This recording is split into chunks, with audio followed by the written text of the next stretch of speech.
Yeah, one of the first questions that I usually tell people to ask themselves is, who am I going to haul for? Where am I going to get my freight? Am I just going to get it off the load boards? Do I have any personal connections to any brokers or shippers? Because that ultimately is going to be your success or failure, whether or not you can get loaded, especially during that first 90-day period of having your own authority. A lot of brokers won't want to load you during that time. Yeah.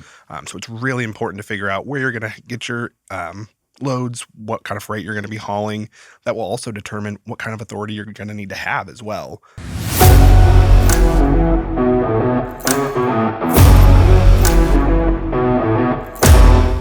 Welcome back to the show. Over the past several weeks, we've been giving you a sneak preview of OOIDA's upcoming Truck to Success seminar, which gives attendees all the tools they need to run a successful business as an owner-operator. We'll continue with our series today with the loaded topic of gaining your authority and going through the complicated permits and licensing process.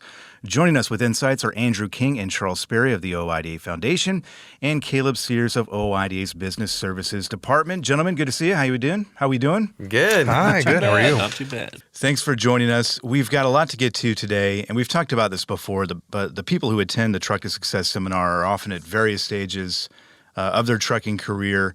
Today, again, we're talking about authority, permits, and licensing. And Caleb, there's kind of a natural progression of this evolution that we're talking about today, right? Oh, yeah, absolutely. So in the kind of professional truck driver scope, you're looking at, starting off as just a hired driver. You don't own the truck, not much stake in the game. You're just driving. Kind of after that, you might look to buy your own truck. So that way, you can make a little bit more money typically that way because you're going to be responsible for your maintenance and everything on that truck, maybe some additional filings, but ultimately, you're not responsible for that business. And then there's kind of that ultimate goal, you're your own boss, owner-operator. You make your own rules, go where you want to go, do what you want to do. But you're also kind of on top of that, responsible for everything.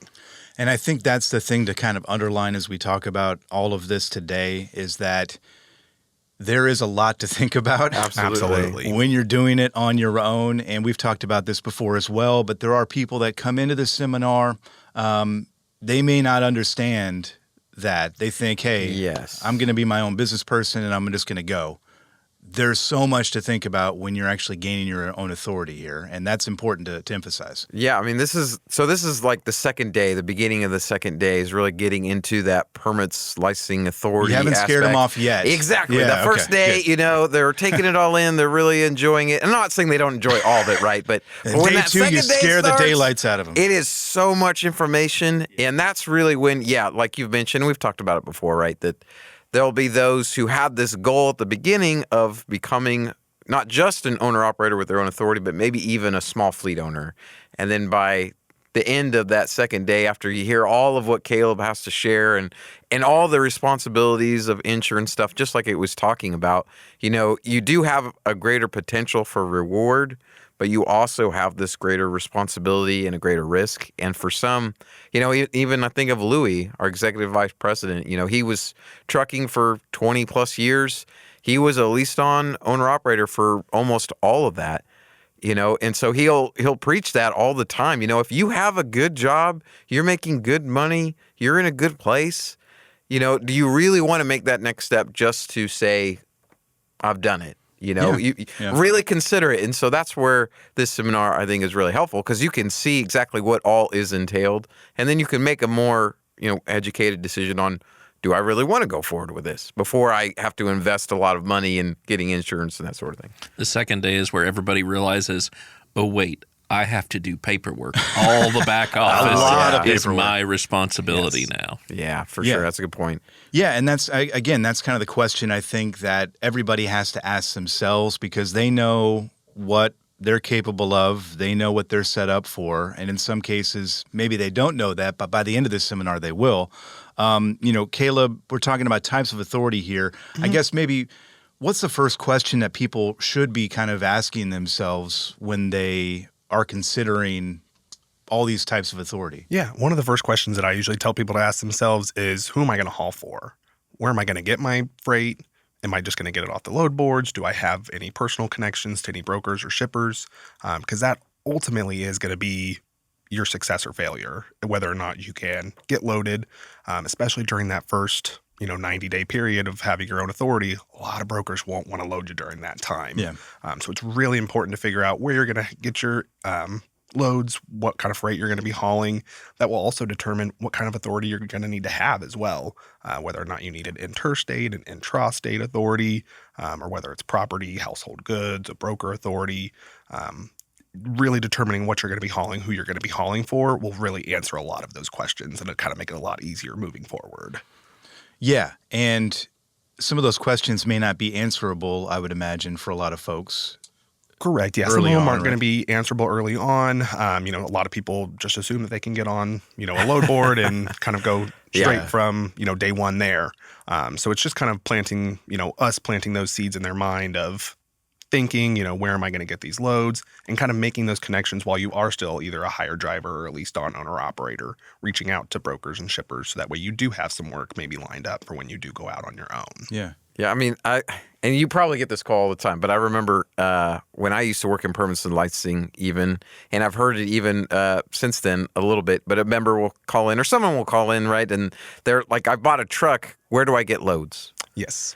And it's like, you didn't think about this, Yeah. And that's, we talk about the business plan a lot. That's part of my thing. That's your mantra. Obviously there hasn't been much business planning, and even what Caleb mentioned about the 90-day thing that a lot of brokers won't give you a load. I imagine that. Correct me if I'm wrong. A lot of people do not know that. Yeah, no, a lot of people don't know that. A lot of people think they can just day one get out there on the load boards and start getting loaded, and then they fill out those carrier packets and they start coming back and realize that there's nothing really that they can do. Yeah.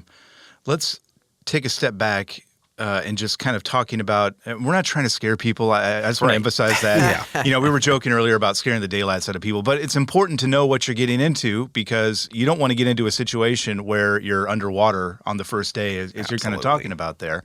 But there is a right way to do all of this. And part of the right way, I guess, of getting your authority is going through that process.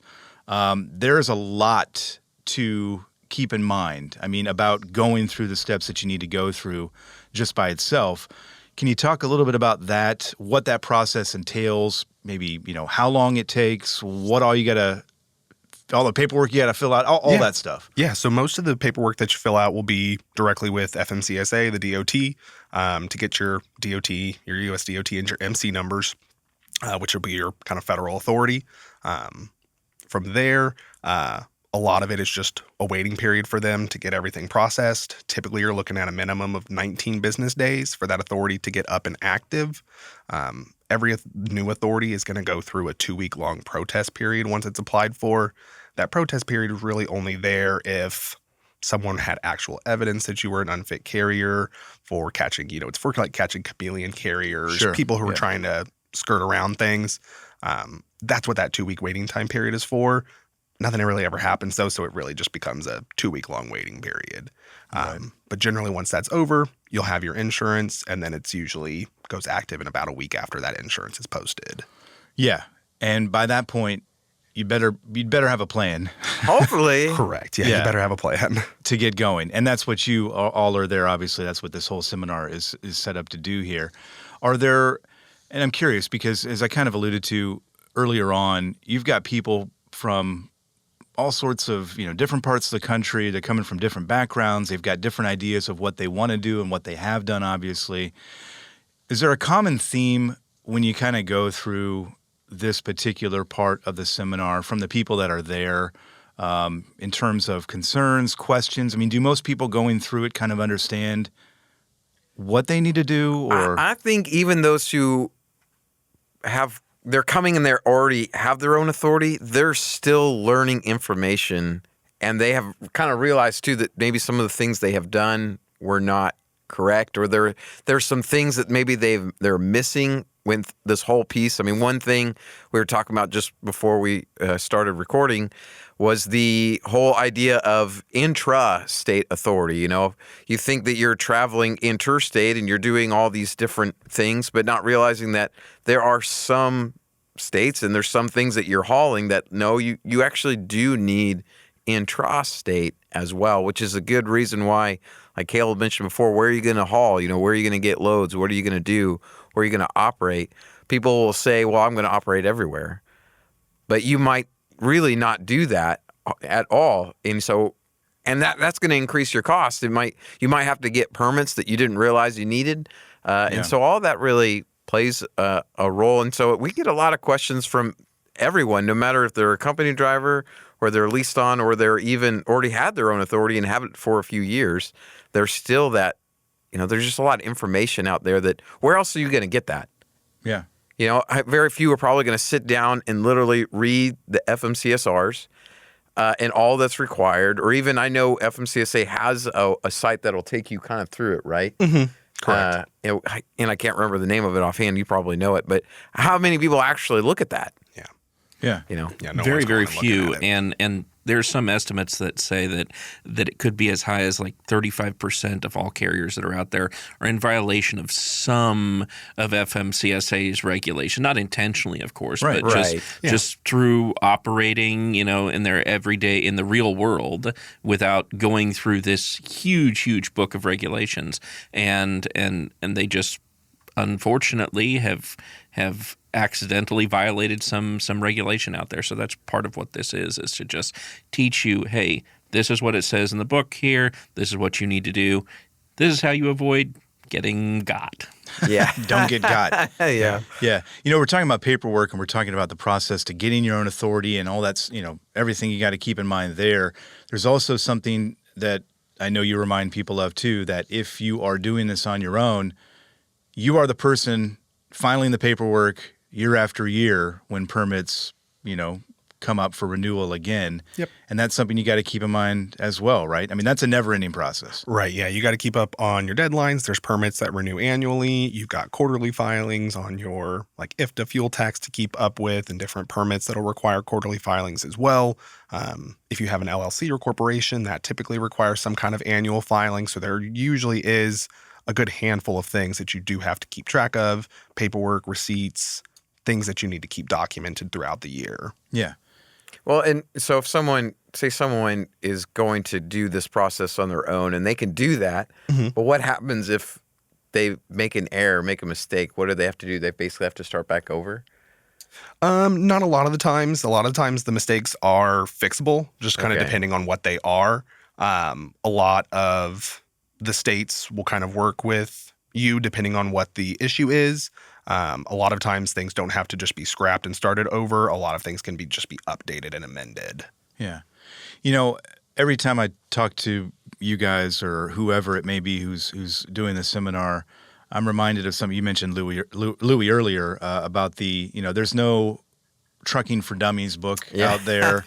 And this, we're not calling anybody dummies, but this is kind of what this is, right? I mean, this is going to walk you through every single thing you need to keep in mind as you go through this process. And the idea is to help people become successful. I'm wondering too, just with the people that come through here, we've talked about this before, there are plenty of people who go through this, maybe they do have the daylight scared out of them, and that's okay. Because that's a decision, too, that they're making based on, hey, I'm not ready for this. Yeah. I'm going to take a step back. And I know you guys get that a lot, right? Oh, yeah. Oh, yeah. Yeah. Sure. But then you do have the other side where people are truly, I mean, we they're get ready. a lot of positive reviews of just right. being so grateful for the seminar and everything that's offered, and then so that they can be successful. I mean, that's the whole reason why we name it Truck to Success, right? We're trying to set you up to succeed, to educate in these areas. And so there's also that great joy, right? That satisfaction of being able to face something that's really difficult, that's very challenging, and be able to succeed in the face of that, right? That's part of the great joy of being your own business. Well, and have a team around you to help you through that process, too. Yes. That's also incredibly important, especially if you're in the room, you've got access to Caleb and other experts like yourselves to answer questions and help you guide you through that process. So Truck to Success, October 22nd through the 24th in Blue Springs, Missouri. September 1st, early bird deadline. You get a discount for that. October 1st is a deadline to register in person, and you can also do so online as well through Zoom. Caleb, Charles, Andrew, we appreciate it, and we'll see you again soon. All right. Thank you. Looking forward to seeing everybody there. Our thanks again to Charles Sperry, Andrew King, and Caleb Sears. Landline now returns in just a moment.